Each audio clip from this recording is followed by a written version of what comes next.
자, 오늘 우리 고린도후서 공부할 차례죠. 11장입니다.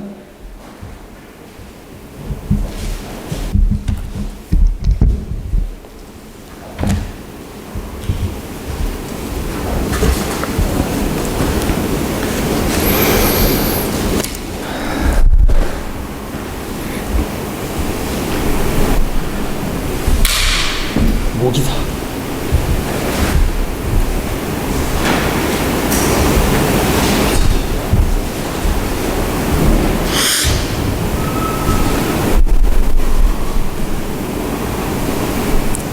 진영아,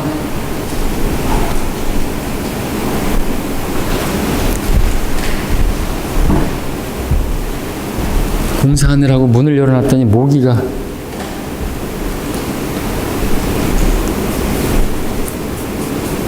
있을 수 있으니까요. 조심하십시오. 어저께 홈매트를 켜놨는데 그래도 있네요.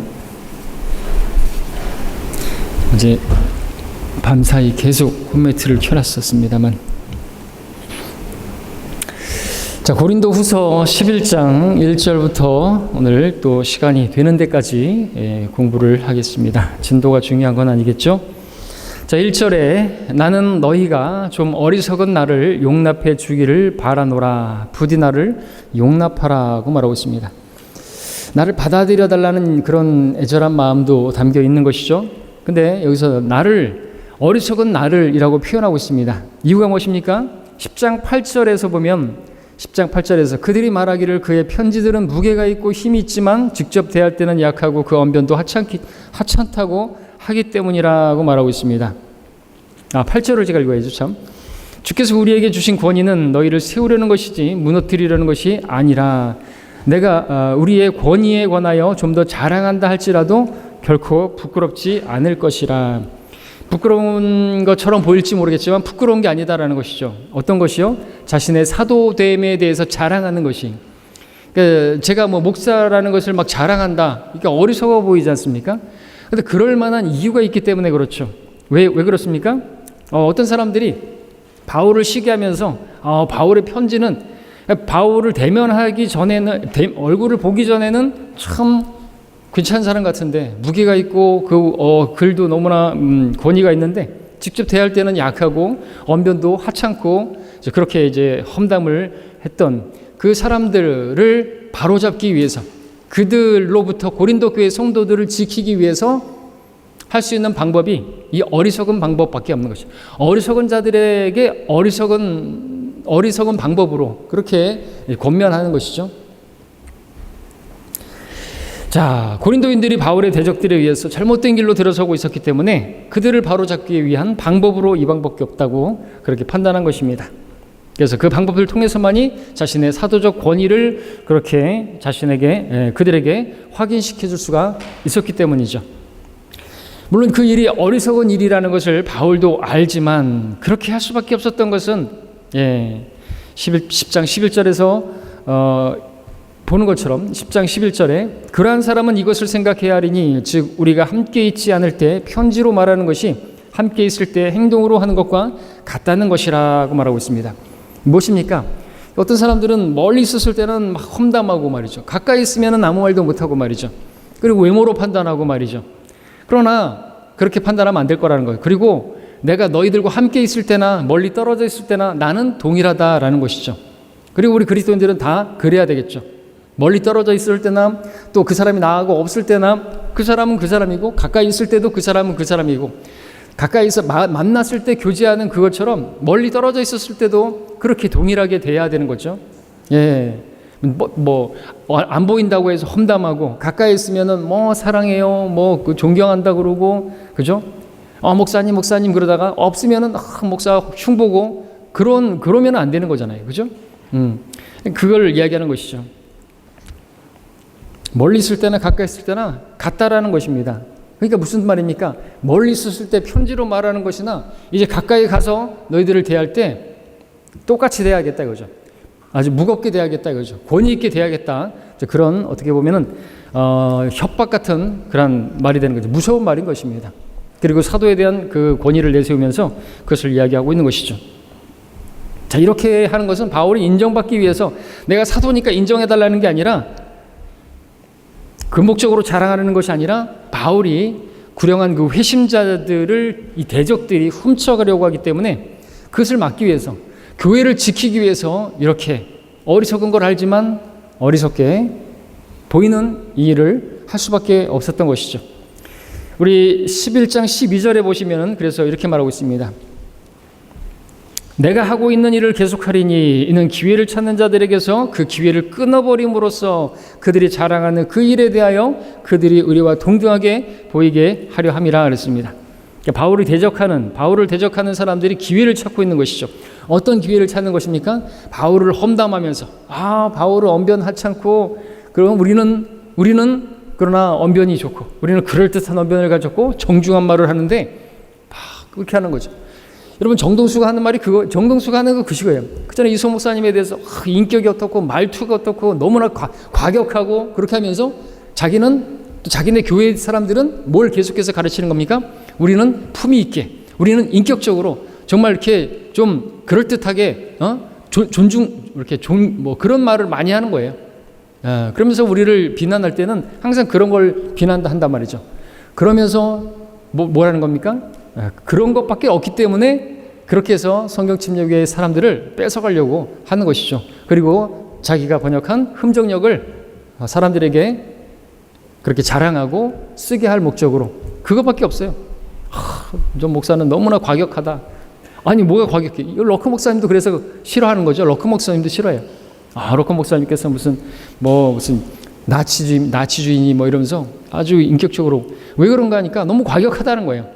그러니까 자기는 대학 교수고 자기는 고상하고 자기는 그럴듯한 언변을 가지고 있고 그렇게 말을 하면서 그러면서 러커 목사님 주석은 다 보면서 말이죠.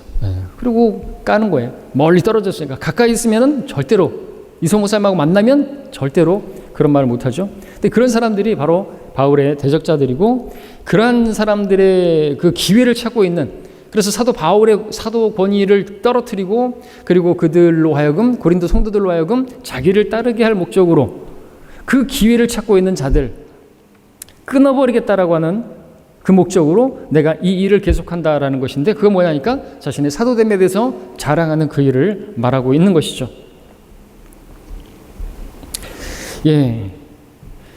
바울을 중상하는 그 사람들이 바울을 통해서 구원받은 성도들에게 거짓 교리를 심어주고자 하는 것은 그들을 부패시키기 위함인 것이죠. 2절을 보시면 3절까지 읽으면 이는 내가 경건한 질투로 너희에게 질투를 느낌이라 내가 너희를 한 남편에게 정혼시켰나니 이는 한 순결한 처녀로 너희를 그리스도께 바치려는 것이라 나는 뱀이 그 간계로 이불을 속인 것 같이 너희의 마음도 어떠한 방법으로든 그리스도 안에 있는 단순함에서 떠나 부패할까 두려워하노라. 바울을 대적하는 중상하는 사람들의 말에 귀를 기울이게 되면 부패하게 되는 것이죠. 그리스도 안에서 단순함에서 떠나게 되는 것입니다. 그리스도 안에서의 단순함이 뭡니까?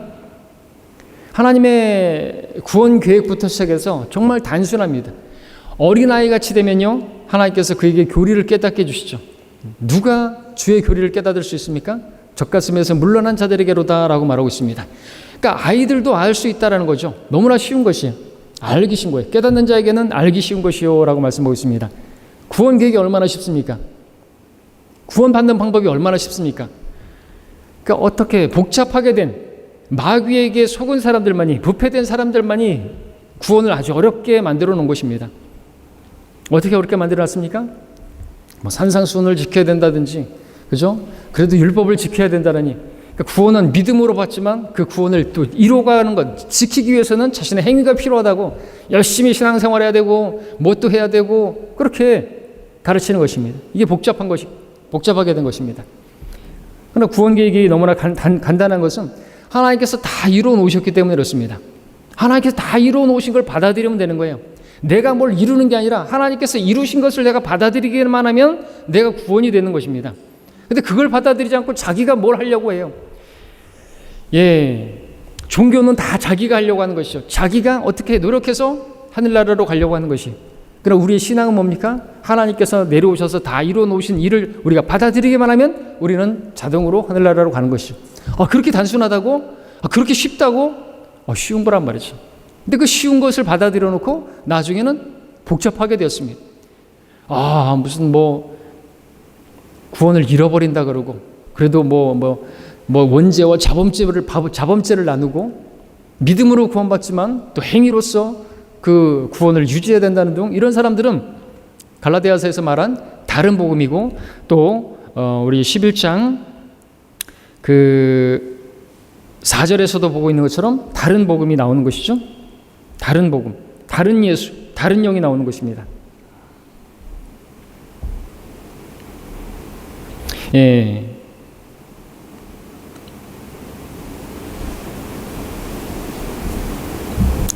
4절에서 만일 누가 와서 우리가 전파하지 아니한 다른 예수를 전파하거나 너희가 받아들이지 않은 또 다른 영을 받거나 너희가 영접하지 않은 또 다른 복음을 전파하면 너희가 그를 잘 용납하는도다라고 말하고 있습니다. 자, 2절에서 질투가 나오죠. 경건한 질투. 성경에서 질투는 그것은 선한 것입니다. 질투는 선한 것이고 시기는 악한 것이죠. 그러니까 바울의 대적들은 시기를 한 것입니다. 바울을 시기한 것이죠. 바울을 따라가는 사람들을 보면서 바울을 사도라고 이야기하는데 우리가 볼 때는 아무것도 아닌 것 같은데, 언변도 한찮고 외모도 그렇고 질병도 있고, 그런 사람을 따라가는 게 아주 시기가 나는 거죠. 근데 그렇게 따라가는 그들을 보면서 사도 바울은 질투를 느끼는 것입니다. 왜 질투를 느끼는 것인가? 그것은 경건한 질투인데 그들이 하나님에게서 멀어져 가는 것을 보기 때문에 그렇죠. 그리고 그들을 그리스도께 정언시켰는데 그들이 다른 사람을 따라가는 것이에요. 그러면 하나님도 질투를 느끼지 않겠습니까? 그 이름이 질투이신 분이죠. 출애굽기 20장 5절에서 나 주 너의 하나님은 질투하는 하나님이라. 34장 14절에서도 그 이름이 질투인 주는 질투하는 하나님이라 말하고 있습니다. 다른 누군가에게 마음을 빼앗기는 것이, 하나님에게서 돌아서서 질투를 느끼는 것이죠. 질투를. 여러분들도 마찬가지지 않습니까? 내가 사랑하는 사람이 다른 누군가에게 마음을 빼앗기는데 질투가 안 납니까? 그렇죠. 그런 마음을 가지고 있는 것입니다. 그리고 질투하는 이유는 바울이 고린도 교회 성도들을 한 남편인 예수 그리스도께로 정언시켰기 때문에 그렇죠. 참 이렇게 부족한 사람인데도 불구하고 정말 완벽하신 예수님께 혼인시켰는데 이렇게 또 엉뚱한 짓을 하네. 막 부화가 나기도 하고, 그렇게 또 질투가 나기도 하고, 자기도 물론 그리스도의 신부이긴 하지만 질투가 나는 것이죠. 자, 여기서 우리 보여주는 교회의 모습은 한 남편에게 정혼한 순결한 처녀입니다. 그리스도의 신부이죠. 우리가 그리스도의 신부라고 한다면 이 땅에서 영적인 간음을 저질러서는 안 되겠죠. 세상을 사랑하게 되면 그건 간음하는 것이라고 말하고 있습니다. 요한계시록에서는 어린 양의 아내로 나옵니다. 어린 양의 아내. 에베소서 5장에서 아내로 불리고 있는데 여기서는 순결한 처녀로 불리고 있습니다. 문제는 뭡니까? 교회가 어떻게 한 순결한 처녀이면서 또 아내일 수 있냐 이거죠. 아내이면 아내지 어떻게 순결한 처녀일 수 있느냐 이거죠. 그래서 바울은 에베소서 5장 32절에서 이것을 위대한 신비라고 말하는 거죠. 신비라는 말은 뭡니까? 개역성경처럼 비밀이 아니라 신비라는 것은 믿을 수는 있습니다. 그러나 설명하기는 어려운 것을 신비라고 말하는 것이죠. 비밀은 무엇입니까? 그것은 누군가에게 발설하면 안 되는 것을 말하는 거죠. 거듭남의 비밀, 거듭남을 어떻게 거듭나는지는 말하면 안 되는 것이겠죠. 단어 선정 자체도 성령께서 조명을 주지 않으니까 박옥순 목사는 그렇게, 또 개역성경은 그렇게 번역을 하고 만 것입니다. 자, 한 순결한 처녀는 여자죠. 동정입니다. 근데 거기에 남자도 있다는 게 참 신비죠. 교회 안에는 남자도 있습니다. 저는 남자입니다. 우리 형제님들도 남자입니다. 근데 우리가 신부라고 합니다. 이해가 됩니까? 우리가 하늘나라 가게 되면 다 남자가 된다고 말해놓고 그를 영접하는 사람들에게는 하나님의 아들들이 된다고 요한복음 1장 12절에서 말씀하고 있는데, 어찌 우리가 아들들인데 또 여자인 신부가 될 수 있고 아내가 될 수 있냐 이거죠. 참 설명하기는 어렵습니다. 우리는 믿을 수는 있습니다. 어떻게 셋인데 하나일 수 있습니까? 셋이면서 하나일 수 있습니까? 예, 신비죠. 삼위일체는 신비입니다. 믿을 수 있어요. 그러나 그것을 우리가 설명할 수는 없습니다. 그것을 설명하려고 한다면 머리가 터질 것입니다. 누가 말했던 것처럼 삼위일체에 대해서 우리가 머리로 이해할 수 있는 게 아니에요. 경건의 신비, 논쟁을 하려고 할 필요가 없는 것이죠. 우리는 믿을 수 있습니다. 그 믿음을 우리에게 또 선물로 주신 것이죠. 자, 그리스도인의 신분인 그리스도의 신부에 대한 모습은 두 가지로 다른 모습입니다. 하나는 순결한 처녀의 모습이죠. 순결한 처녀로서 시간적인 연대기적인 모습으로 본다면 여기서 신부, 이 땅에서 신부로서 우리가 있습니다. 우리는 지금 신부 수업을 하고 있는 것이죠. 점없고 흠없게 아무것도 책만 받을 것 없이 그렇게 보존되어서 그렇게 한 순결한 처녀로서 그리스도와 혼인식에 들어가기 위해서 우리는 지금 신부 수업을 하고 있는 것입니다. 그리고 이제 그리스도 심판서기 이후에 우리는 그 어린 양의 아내로 그렇게 결혼을 하게 되는 것이죠. 그 혼인식에 대해서 계시록 19장에서 말씀을 하고 있습니다. 두 번째는 에베소서 5장에 있는 모습으로 그리스도의 몸으로서의 현 상태고 그리스도의 아내로서의 모습을 말하는데, 때문에 지금 그리스도는 저 셋째 하늘에만 있는 것이 아니라 우리 안에 계시고 우리와 결합한 상태에 있는 것입니다. 혼인한 상태라는 것이죠. 이 신비는 너희 안에 계신 그리스도, 영광의 소망이라고 말씀하고 있습니다. 우린 이미 주와 합한 자로서 주와 한 몸이 되었다고 말하고 있습니다. 어렵죠? 처녀인데 또 아내인 것이 이미 결합했는데 우리는 앞으로 정혼할 거라는 거예요. 경혼했고 약혼을 했고 앞으로 결혼할 거라고 말하고 있는 것이죠. 이 두 가지를 어떻게 우리가 설명할 수 있겠습니까? 그러나 성경이 그렇게 말씀하시는 대로 우리는 믿을 수 있는 것이죠. 우리는 처녀예요. 그리고 우리는 또 그분의 아내인 것입니다. 에베소 5장 30절에서는 이는 우리가 그의 몸과 그의 살과 그의 뼈의 지체임이라고 말하고 있습니다. 그리스도의 신부가 그렇다는 거죠.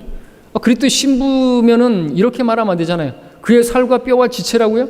아담이 이브에게 내 살 중에 살이고 뼈 중에 뼈라고 했는데 그거 뭐예요? 아내라는 거잖아요. 이미 아내인데 어찌 우리가 또 신부가 될 수 있고 처녀가 될 수가 있나 이거죠. 반복해서 말씀드리지만 이것은 바로 우리의 두 다른 모습을 보여주고 있는 거죠. 신비라는 거죠. 자, 그런 의미에서 우리는 이미 혼인한 상태, 결혼한 상태이고 우리 영은 주님의 일부분이 된 것입니다. 주님의 뼈 중에 뼈고 살 중에 살이 된 것이죠.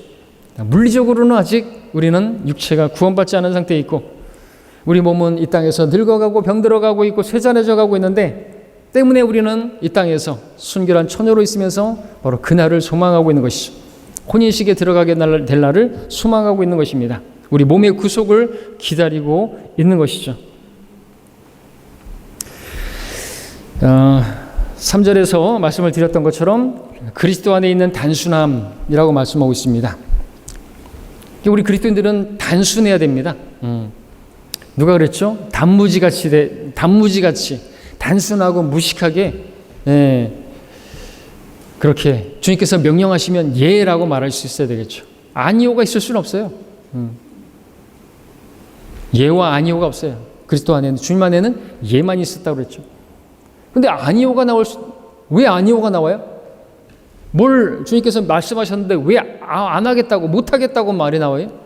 이미 문제가 있는 것입니다. 영적인 간음을 했기 때문에 그렇죠. 세상을 사랑하기 때문에 그래요. 세상을 사랑하니까 주님 명령 앞에 주저하게 되고 머뭇거리게 되는 거죠. 단순함이 없는 것이에요. 그리스도의 군사 어떻습니까? 신부뿐만 아니라 그리스도인들은 군사인데 군인은 단순해야 되는 것입니다. 군인이 복잡해지면요, 머리 굴리면요, 군생활 못하죠. 속된 말로 까라면 까는 것이에요. 이게 군사예요. 근데 상관이 아니라 만왕의 왕이신 그분께서 명령하시는데 아니요, 못하겠는데요. 왜 그렇게 된 것이죠? 부패한 것입니다. 타락한 것이죠. 누가 그렇게 한 것일까요? 마귀가 그렇게 한 것이죠. 이 세상 신이 이 세상을 사랑하도록 그렇게 만드는 것입니다. 믿음이 없어요. 하나님께서 그 일을 하면 나에게 상 주실 것이라고 하는, 우리가 마땅히 믿어야 하는, 그분이 존재하시고 그분을 열심히 찾는 자들에게 마땅히 보상하시는 분이심에 대한 믿음이 없어져 버리니까 명령에 순종을 안 해요. 너는 가서 복음을 전파하라. 복음을 전하지 않습니다. 예배하라. 근데 예배하지 않습니다. 나를 구원하신 분이신데, 지옥에서 건져내 주신 분인데 말이죠. 자, 구원 계획 말씀드렸던 것처럼 너무나 쉽고 단순해요. 성경은 내가 구원을 받으려면 어떻게 해야 됩니까? 주 예수 그리스도를 믿으라. 얼마나 단순합니까? 누군가가 우리에게 구원받는 방법이 무엇이냐고 물어본다면, 우리가 복음을 전하기 위해서 이렇게 처음 말마디 이렇게 하죠. 교회 다니십니까? 그러면은 구원 받으셨습니까? 그럼요. 오늘 죽어도 하늘나라 갈 수 있는 확신이 있습니까? 그럼요. 그러면 누군가가 선생님께 내가 구원을 받으려면 어떻게 해야 됩니까? 라고 물어보면 뭐라고 하시겠습니까? 라고 말하면 이상한 답이 나오는 거죠. 그렇죠? 아니, 자기가 구원을 받았다고 말하고 확신도 있다고 말하고 하늘나라 갈 수 있을 거라고 오늘 죽어도 그렇게 말을 해놓고, 그럼 다른 사람이 물어보면 어떻게 대답하겠냐고 말하니까 다른 얘기를 하는 것이죠. 복잡하게 된 것이죠. 단순한 게 아닙니다. 거기에 답변은 뭡니까? 주 예수 그리스도를 믿으라고 말할 것입니다. 라고 말을 해야 그게 답이죠. 바울이 그렇게 말했잖아요. 내가 어떻게 하면 영생을 얻습니까? 내가 구원받으려면, 하늘나라 가려면 어떻게 됩니까? 주 예수님을 믿으십시오. 그분을 구세주로 받아들이십시오. 그게 무슨 뜻입니까? 예수님께서 십자가에서 당신의 모든 죄값을 치렀습니다. 당신이 죄값을 치를 필요가 없어요. 이제 예수님께서 당신의 그 죄에 대한 형벌을 대신 받았습니다. 당신이 근데 왜 그 형벌 받으러 지옥 가려고 합니까? 예수님께서 당신의 모든 죄를 다 뒤집어 쓰시고 형벌 받으시고 지옥에 가셨기 때문에 당신은 형벌 받을 필요 없고 당신은 지옥 갈 필요도 없는 거예요. 자, 그 예수님을 받아들이시겠습니까? 영접하시겠습니까? 얼마나 쉽습니까? 사발면이 있기 전에 그 시간에 구원받을 수가 있는 것이에요. 3분이면 구원받을 수가 있는 것입니다.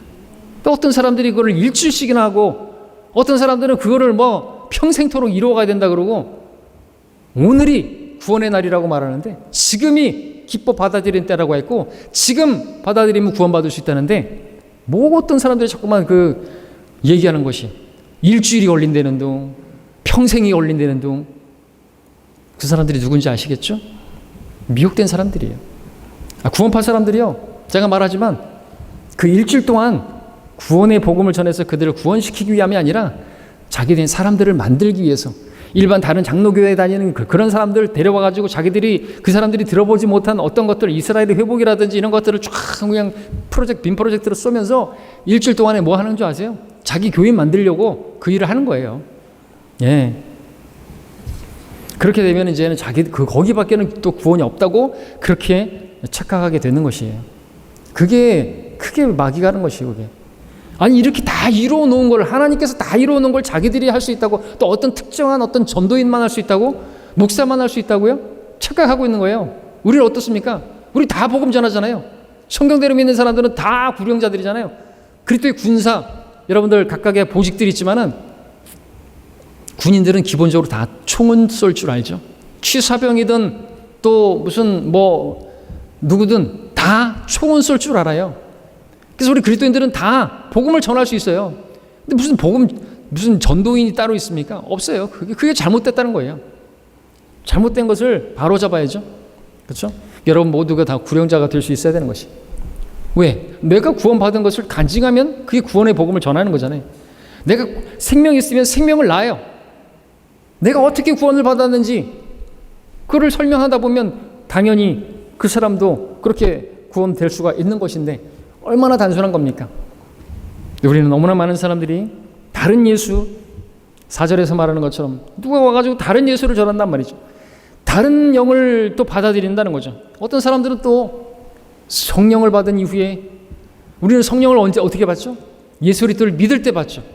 구원은 혼의 구원이고요, 거듭나는 건요, 영이 거듭나는 거예요. 허물과 죄들 가운데 죽었던 영이죠. 허물과 죄들 가운데 죽었던 너희라고 했을 때 우리는 그 전에 죽지 않았는데 영이 없는 몸이 죽은 것 같이 야고보서 2장 말씀처럼 영이 죽은 것이에요. 아담이 그 선악과를 먹었을 때 죽었는데 먹는 날에는 죽으리라고 말씀하셨는데 930년을 살았는데 무슨 그날에 죽었습니까? 그때 영이 죽은 것이죠. 하나님이 영이시기 때문에 하나님과의 교제가 끊어진 것입니다. 죄로 인해서 하나님과의 교제가 막힌 것이죠. 그래서 하나님께서 살려주는 영이 되기 위해서 마지막 아담으로 예수님께서 오셨고 우리가 살아나게 된 것입니다. 그런데 그 성령을 받았는데 구원받을 때 그 즉시로 구원을 받을 때 성령이 우리 안에 들어오셔서 우리의 혼은 구원받고 우리 영은 거듭나고 우리 몸은 이제 구속의 날을 기다리고 있고 주님 오시면 변화될 것인데 어떤 사람들은 구원받을 때 즉시로 받는 영 아닌 다른 영을 얘기한단 말이죠.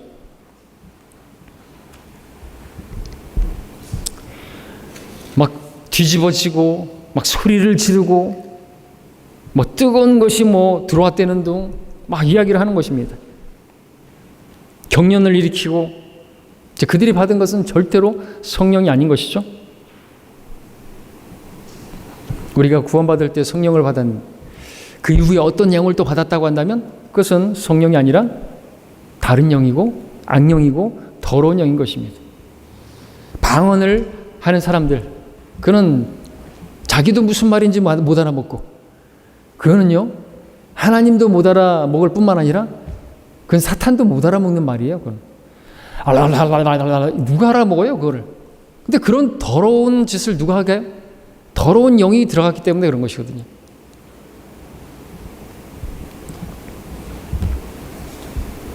어떤 사람들은 우리가 성령을 받았다고 그러니까는 아니 우리는 구원받았다고 하니 우리가 구원받았냐고 물어보면 자기는 구원받았을 뿐만 아니라 자기는 성령을 받았다 말을 하죠.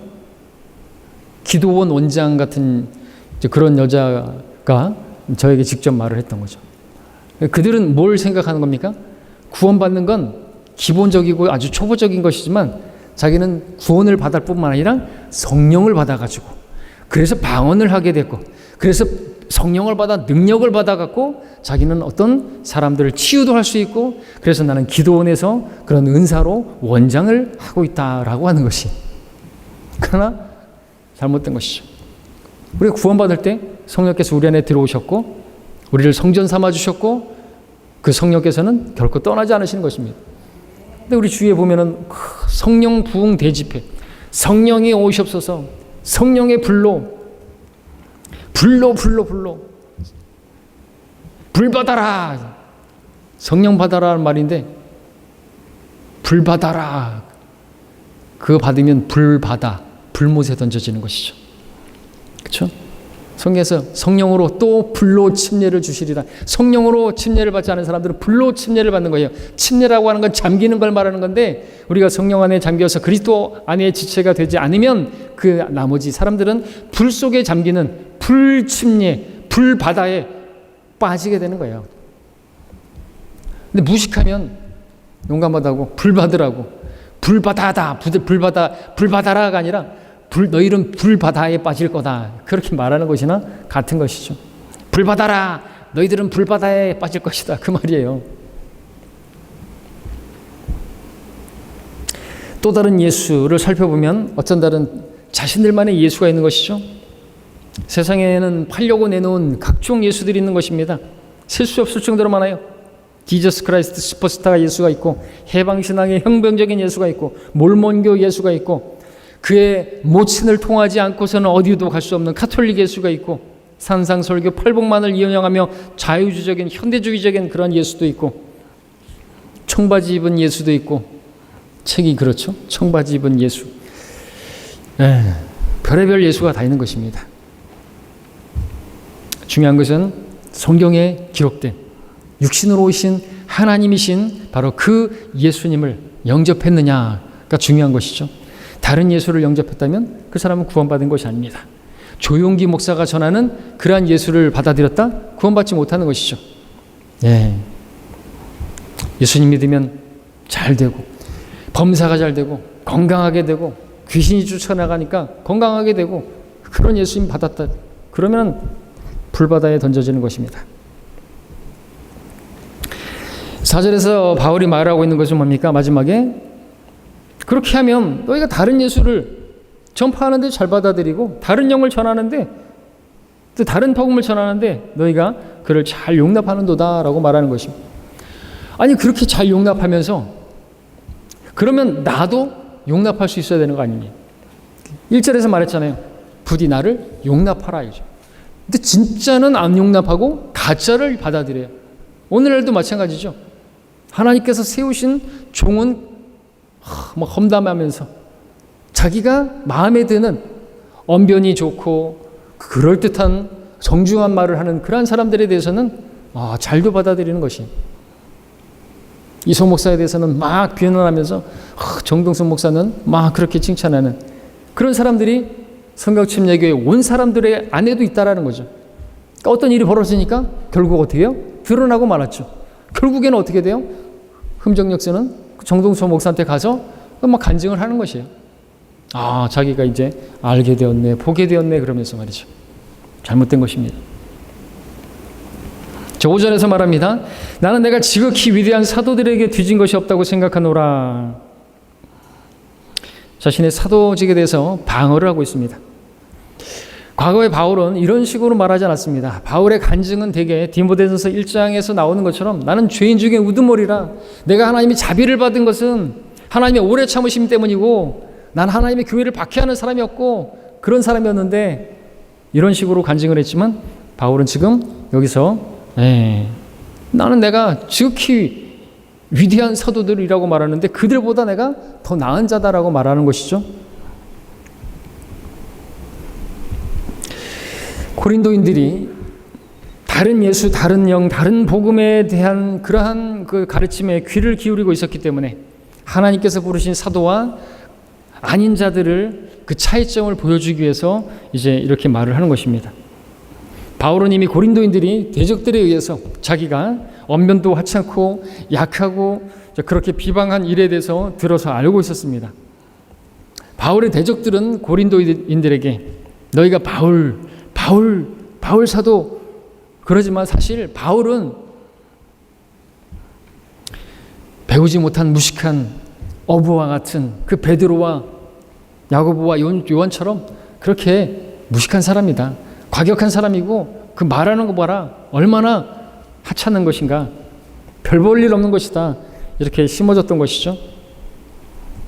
때문에 바울이 로마서 16장에서 18절에서 정중한 말과 그럴듯한 언변에 대해서 경고했던 이유는 그러한 사람들이 순진한 사람들을 미혹하기 위해서 나타난 마귀의 종들이라는 것을 알려주기 위해서 그 말을 쓴 것입니다.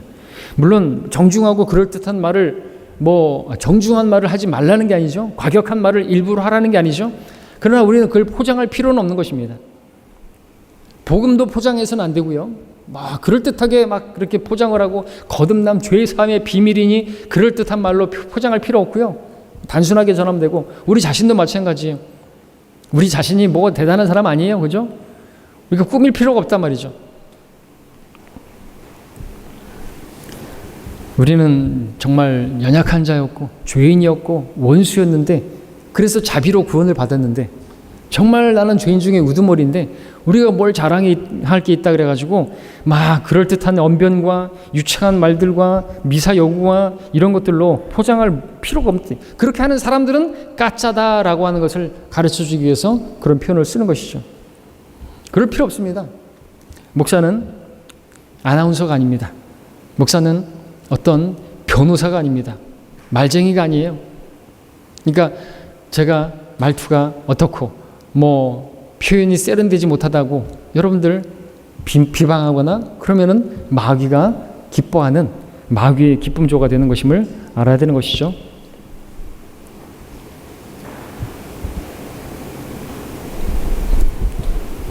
바울이 이렇게 자랑하는 것을 보십시오.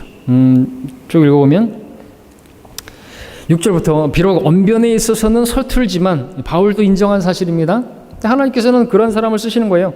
그렇게 해서 정말 막 이렇게 여러분 정치인들 이렇게 무슨 선거 때만 되면은 거리에서 유세를 하잖아요.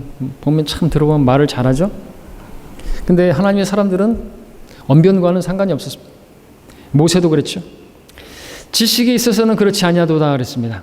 오히려 우리는 모든 일에 있어서 너희 가운데서 온전히 나타내 보였느니라.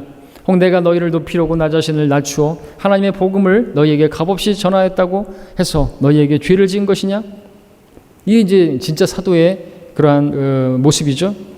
그들을 높이기 위해서, 높인다기보다도 그들 하나님의 자녀가 되게 하기 위해서 정말 자기를 낮춰서 이방인에게 이방인같이 되어서 그렇게 복음을 전하는, 그리고 겸손하게 전하는, 그것이 죄를 진 건 아니잖아요.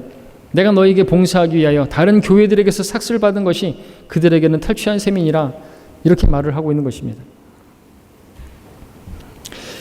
그러니까 당연히 일꾼이 삭슬 받는 건 당연한데 그들을 위해서 봉사하고 그들을 위해서 사역을 했는데 그들에게서 어떠한 물질을 받지 않고 다른 교회, 마케도니아 교회에게서 받은 그러한 물질로 그렇게 선교를 했다라고 하는 것이죠. 그런 것을 지금 자랑하고 있는 거죠. 8절에서는 내가 너희에게 그렇게 했고, 또 9절에서 내가 너희와 함께 있을 때 부족한 것이 있었으나 아무에게도 부담을 지우지 아니하였느니라고 말하고 있습니다. 그렇죠. 바울이 고린도에 처음에 갔었을 때 천막을 만드는 아킬라, 프리스클라 그들과 함께 일하면서 생활비를 벌었고, 두 번째 갔을 때는 마케도니아이들의 그 헌금으로 그렇게 사역을 했고 부족한 것을 충당했다고 말하고 있습니다. 그 부분에 있어서는 고린도 교회가 자랑할 만한 게 없어요. 칭찬할 게 없습니다. 정말 그들은 인색했어요. 하나님을 사랑한다고 하고 자기들이 예수님의 오심을 기다린다고 그러고 많은 지식이 있다고 하는데 하나님 앞에 드리는 데 있어서는 인색하고, 하나님께서 사용하시는 그 사람들이 그 선교하고 복음 전하는 데 있어서는 드리는 데 인색했단 말이죠.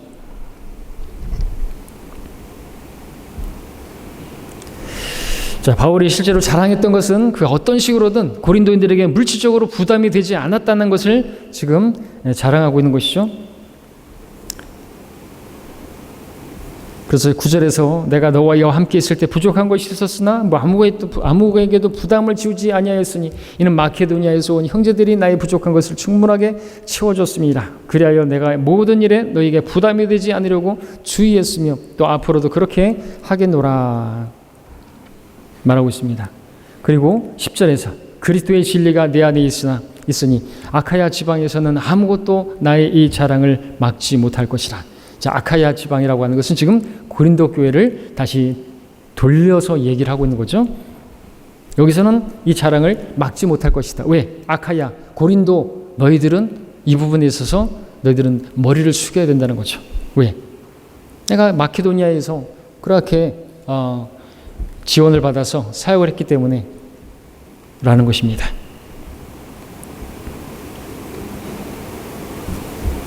그러면서 이제 이렇게 말을 하고 있는 거죠.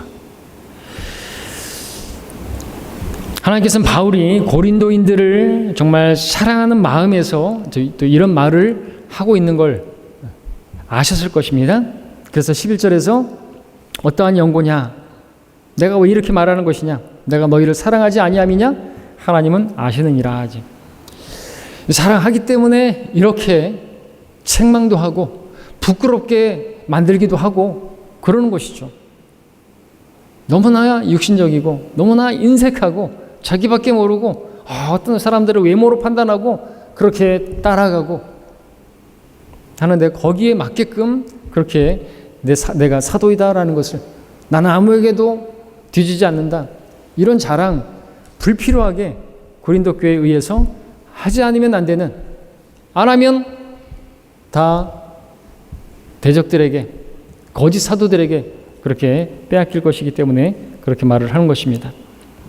그래서 12절에서 아까 읽었던 것처럼 내가 이 일을 계속한다 이거죠. 왜냐하면 기회를 찾는 자들에게서 그 기회를 끊어버리기 위해서, 바울에게서 그렇게 뺏어가려고 하는 그러한 거짓 사도들, 기만하는 일꾼들, 그들의 기회를 끊어버리기 위해서, 그들의 시도를 와해시켜버리기 위해서 이렇게 자랑을 한다라고 하는 것입니다.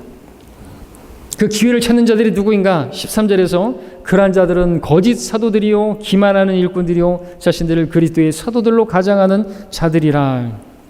이것은 놀랄 일이 아니니 사탄도 자신을 빛의 천사로 가장하기 때문이라. 그러므로 사탄의 종들이 의의 종으로 가장한다 하더라도 큰 일이 아니니라. 그들의 종말은 그들의 행위대로 될 것이라 말하고 있습니다. 바울은 이런 식으로 직격탄을 날리고 있습니다. 그들은 거짓 사도들이다. 기만하는 일꾼이다. 속이는 자들이다 이거죠. 그들은 가장하는 자들이라고 그러죠. 너무나 과격한 거 아닙니까? 어떻게 그렇게 말해요? 그들도 그래도 하나님 사랑하고 그런 사람이 아니었을까? 아니라는 거죠. 그냥 까는 거예요. 왜요? 하나님께서 이미 그렇게 판단하고 계셨기 때문에. 계시록에서는 자칭 사도라고 하지만 거짓말쟁이들이요라고 또 말하고 있잖아요. 사도 요한도 그렇게 밝혀놨기 때문에 거기에 무슨 돌려서 얘기하고 또 부드럽게 얘기하고 그러면 안 되는 것이죠.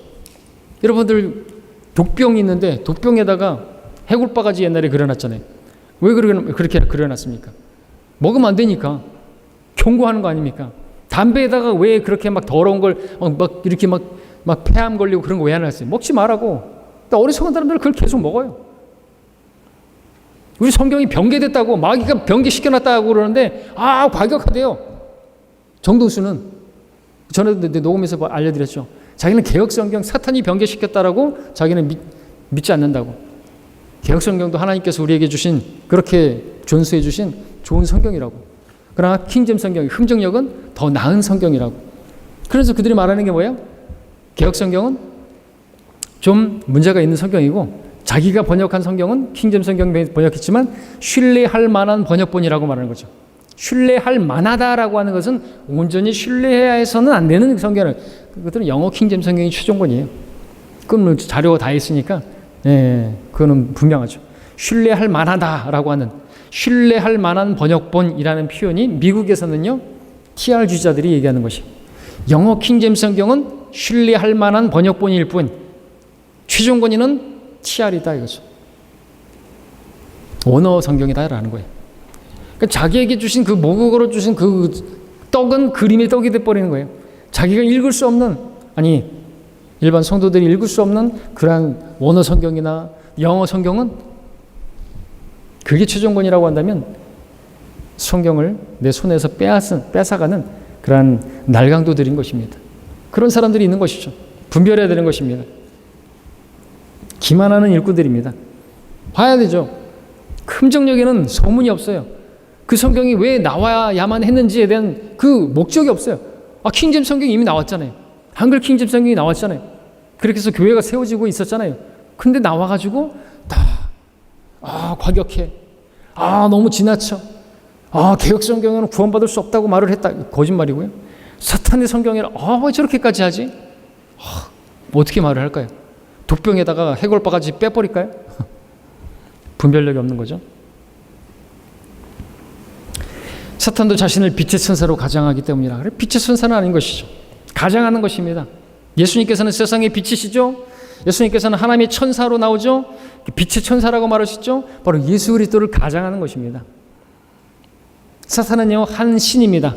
고린도후서 4장 4절에서 영어로 소문자로 God, 예수님께서는 대문자로 God. 가장하는 것이죠. 사탄은 사자로 또 베드로전서 5장 8절에서 나오죠. 예수님께서는 유다 지파의 사자고 마귀는 울부짖는 사자 같이 그렇게 삼킬자를 찾아다니고, 둘 다 성경을 인용합니다. 예수님께서 기록되었을 때 하니까 마귀도 기록되었을 때 하는 것을 보죠. 둘 다 기름 부음을 받았습니다. 둘 다 통치자입니다. 둘 다 도성인 신부를 가지고 있습니다. 둘 다 심지어 뱀이었습니다. 예수님께서 십자가에서 장대에 매달린 뱀이 되셨지 않습니까? 마귀는 뱀이었고 말이죠. 하여튼 마귀는 모조품을 만들어내고 모방하는 자고 그렇게 모조품을 만들어내는 거예요. 짝퉁을 만들어내는 것이. 그래서 우리가 흠정력을 짝퉁이라고 말하고 모조품이라고 말하는 이유가 다른 데 있는 게 아닌 것이죠. 그렇죠? 네. 자, 우리 여기까지 우리 시간이 다 됐으니까 여기까지 공부하고 마치겠습니다. 다음 시간부터 16절부터 보겠습니다.